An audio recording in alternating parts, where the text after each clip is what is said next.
You are looking at Julian's pronunciation guide, where we look at how to pronounce better some of the most mispronounced words in the world, like this other curious word. But how do you say what you're looking for today? We are looking at how to pronounce these words and how to say more confusing vocabulary in English that many mispronounce, so make sure to stay tuned to the channel to learn more.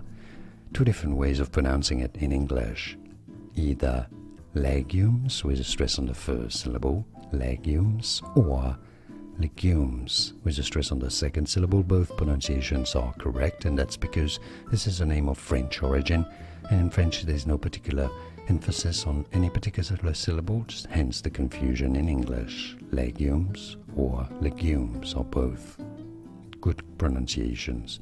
And now you know. Like this video if you found it useful. Thanks for your support, it helps me immensely, and more videos for you here to learn more correct pronunciations. Thanks for watching. Here are more videos on how to pronounce more confusing words and names too many mispronounced. Like this video if you found it useful. I appreciate your support. I'll see you soon, and thanks for watching.